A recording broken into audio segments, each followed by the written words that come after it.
semua, hari ini kita akan belajar mengenai survival Kesultanan Brunei semasa penjajahan Barat. Di dalam video ini, kita akan melihat survival Kesultanan Brunei mulai tergugat apabila termeterainya beberapa perjanjian dengan kuasa Barat.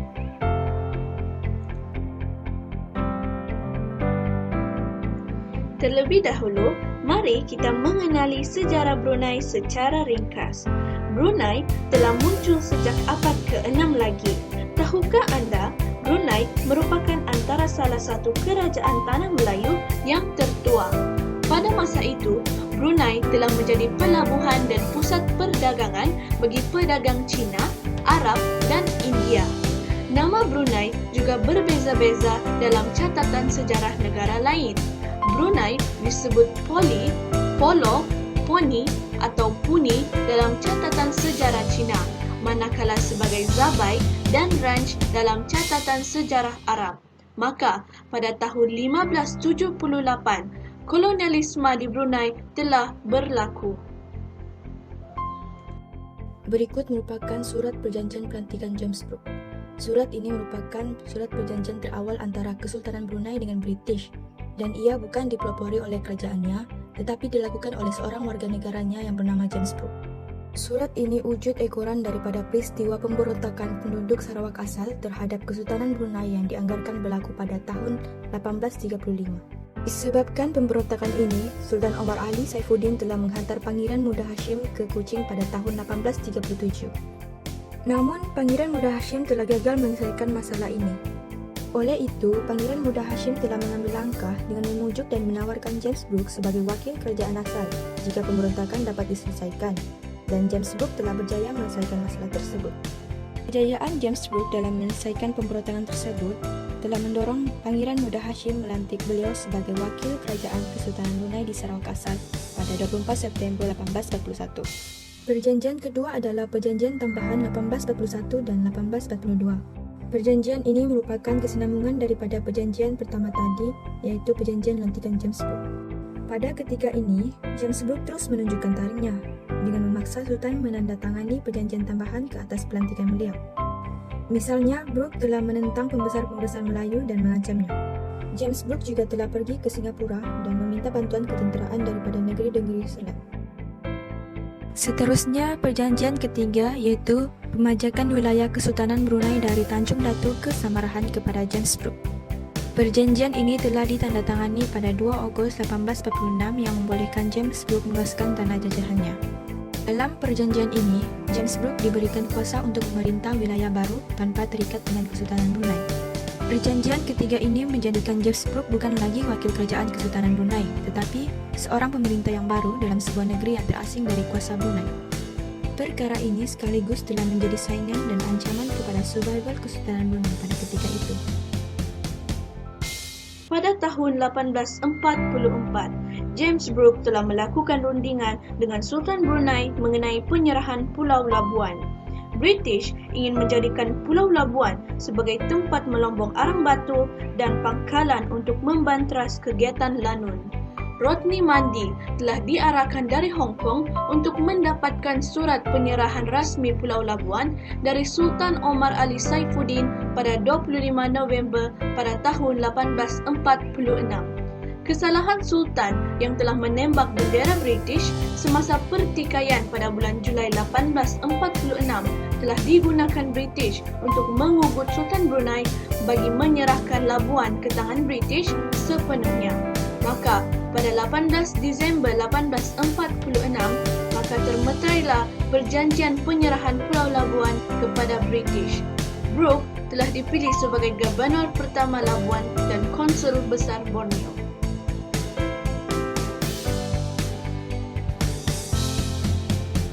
Selepas kehilangan Pulau Labuan, survival Kesultanan Brunei semakin terancam apabila mereka mulai kehilangan wilayah kekuasaannya. Survival Kesultanan Brunei semakin tergugat apabila termeterainya Perjanjian Persahabatan dan Perdagangan dengan British pada 27 Mei 1847. Perjanjian ini diwujudkan ekoran daripada pembunuhan Raja Muda Hashim dan desakan daripada para pedagang British yang melabur di Sumatera, Singapura, dan Jawa. Kesultanan Brunei kehilangan kuasanya untuk menjatuhkan hukuman dan pembicaraan kepada warga asing. Hal ini kerana hanya konsul agung British dan pegawai yang telah dilantik oleh British sahaja berkuasa dalam memberikan sebarang keputusan dan melakukan pembicaraan. Perjanjian penyerahan muka kepada Charles Brooke. Konflik antara Pangeran Arsyad dan Pangeran Matusin pada akhir tahun 1854 telah mengorbankan Pangeran Arsyad. Perkara tersebut mendapat perhatian daripada anak buah James Brooke, yaitu Charles Brooke. Kemudian, Charles Brooke menggunakan kekuatan senjata bagi memaksa muka dibuka pintunya kepada pedagang Sarawak. Dengan itu, Kapten Brooke ingin menyelesaikan pertikaian melalui pemajakan muka kepada Sarawak. Seterusnya, perjanjian pemajakan wilayah Tanjung Kidurong ke Baram. Dasar pengambilan wilayah Brunei diteruskan oleh Charles Brooke dengan lebih ganas. Pada 10 Mei 1880, sebuah kapal dagang British diserang oleh sekumpulan puak kayan di Sungai Baram. Sultan Abdul Momin menggunakan wang sendiri untuk membayar denda, tetapi ditolak oleh Leys. Kemudian, pada 13 Jun 1882, Sultan Abdul Momin terpaksa dan dengan rasminya telah memajakkan wilayah Brunei dari Tanjung Kidorong hingga ke Kuala Sungai Baram. Perjanjian 17 September 1888. Dalam Perjanjian 1888, Kerajaan Great Britain membuat perundingan untuk mengadakan negara-negara pelindungan kepada ketiga-tiga negeri, yaitu negara Brunei Darussalam, Syarikat Berpiagam Borneo Utara Inggris, dan Sarawak pada tahun 1888. Terdapat 8 artikel dalam Perjanjian 1888 tersebut. Dengan termaktubnya Perjanjian 1888 ini, negara Brunei Darussalam berada di bawah pelindungan Kerajaan Great Britain.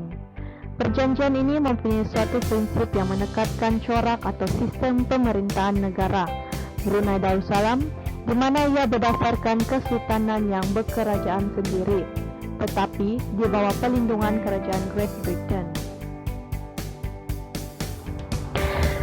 Dalam artikel Perjanjian 1888, dalam artikel 1, ia menekankan bahawa negara Brunei Darussalam merupakan negara yang bersultan sepanjang zaman. Dalam artikel 1 ini juga, Duli Yang Maha Mulia Seri Baginda Queen tidak mempunyai hak dalam campur tangan pentadbiran dalam negara Brunei tersebut. Dalam keadaan ini, artikel ini mengekalkan institusi beraja dan pentadbiran dalaman serta dijamin mendapat perlindungan daripada kerajaan British. Artikel 2 pula menjelaskan bahawa apabila timbul permasalahan hak menggantikan raja, maka hendaklah dirujuk kepada Kerajaan Duli Yang Maha Mulia Seri Baginda Queen untuk mendapatkan keputusan. Dalam artikel ketiga, ia tidak memberikan kesan positif kepada negara Brunei Darussalam, sebaliknya menguntungkan Kerajaan Great Britain dalam aspek perhubungan dan segala urusan komunikasi dikendalikan oleh Kerajaan Great Britain. 3 daripada 8 artikel Perjanjian 1888 ini, ia menunjukkan kesan positif dan kesan yang negatif. Dalam Perjanjian Tambahan 1906, dalam perjanjian ini, ia merupakan salah satu bentuk perjanjian yang menyelamatkan survival politik Kesultanan Brunei yang terus berhadapan dengan pergolakan. Sultan Hashim akhirnya bersetuju menandatangani perjanjian ini dengan Kerajaan Great Britain. Perjanjian 1906 ini juga menyatakan bahawa Sultan Hashim, Pengiran Pemancar dan Pengiran Bendahara bersetuju untuk menerima wang pajakan dan penyerahan wilayah Brunei sebelum ini daripada Sarawak dan Borneo Utara. Tanah khas juga akan disediakan oleh kerajaan bagi tempat kediaman mereka tanpa dikenakan sebarang sewa atau bayaran.